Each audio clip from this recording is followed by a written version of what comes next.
Welcome here to the trust account demo.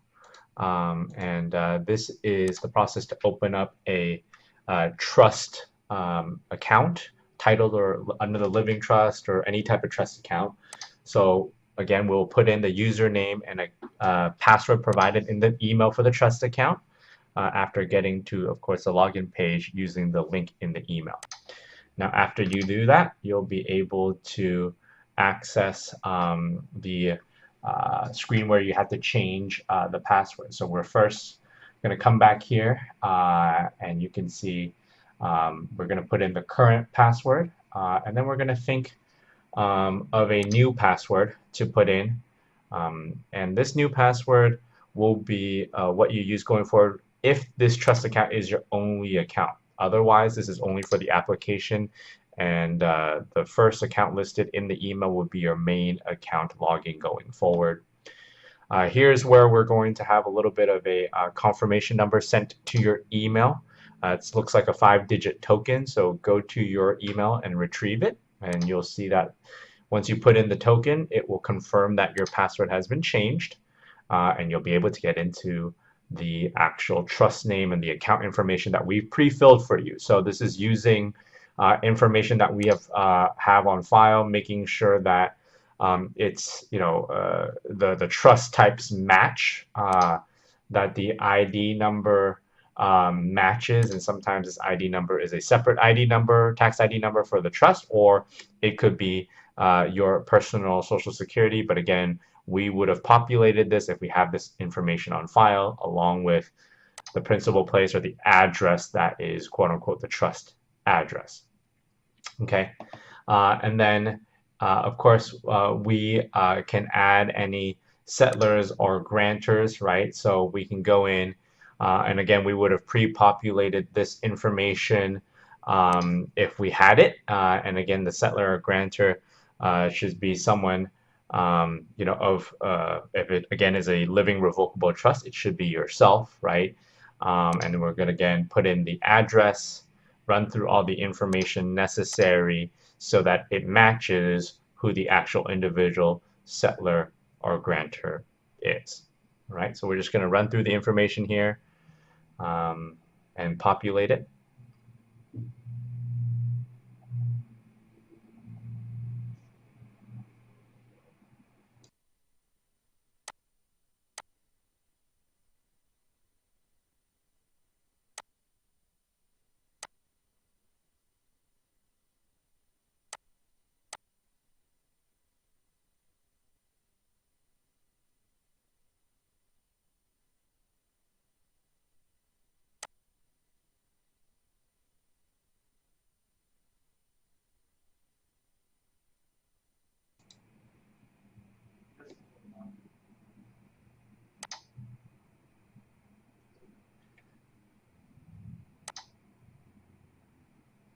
And then we're going to get to trustee information. If you just put in is individual also trustee, normally that is the case. And if you know that is the case, you can click yes. It should copy that information over to the other page.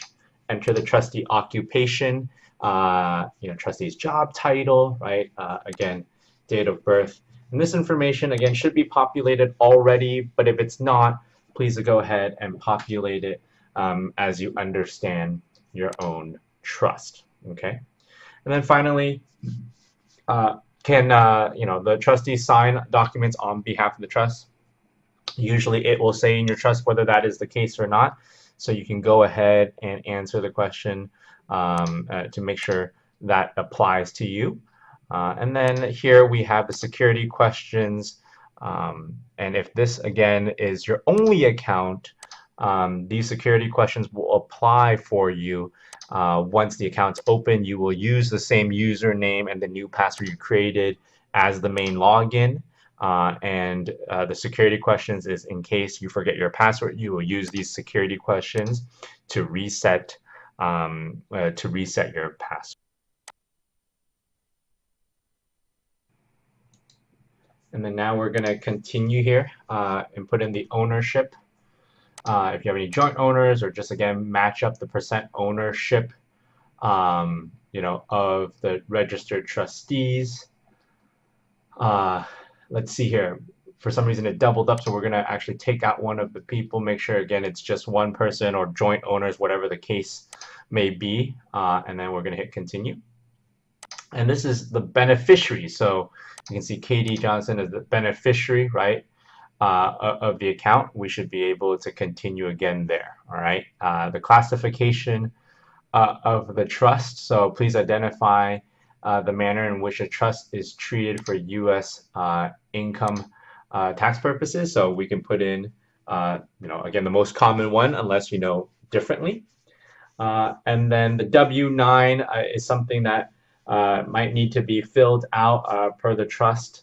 And so you can walk through this W-9 here, making sure the tax ID is correct, right? Making sure that everything matches in terms of whether it's the trust ID or social security number, that matches.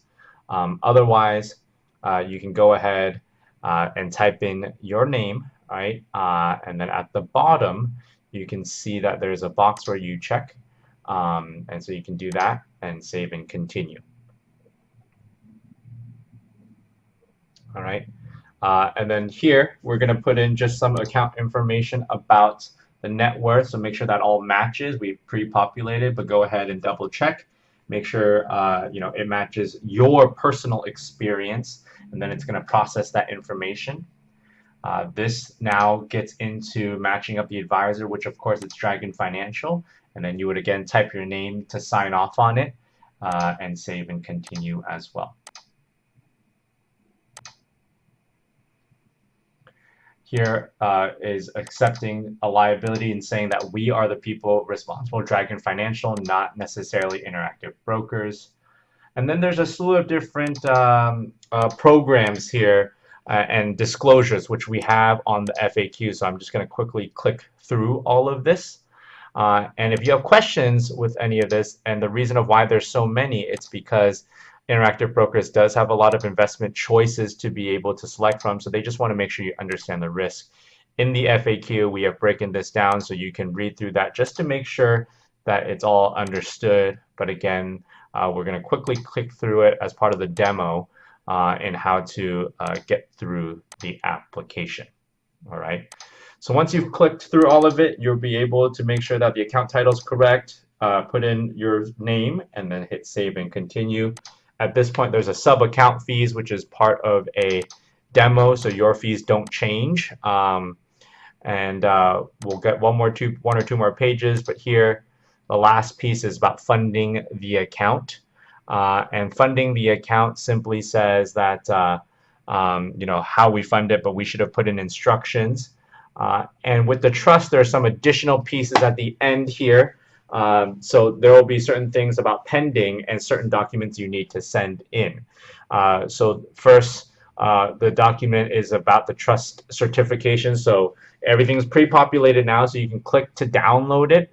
And then once you've downloaded it, you can print and sign it and upload back into here, right? So you can see, this is the trust certification. Do you authorize margin, which is like borrowing money to be able to invest? And so you can answer yes or no there. And otherwise, you sign off on this, print it out, right? You see, this is the page that you print out. And once you're able to print it, you can go ahead and upload this back in to the portal. Right? Upload this back into the portal and it should be considered completed.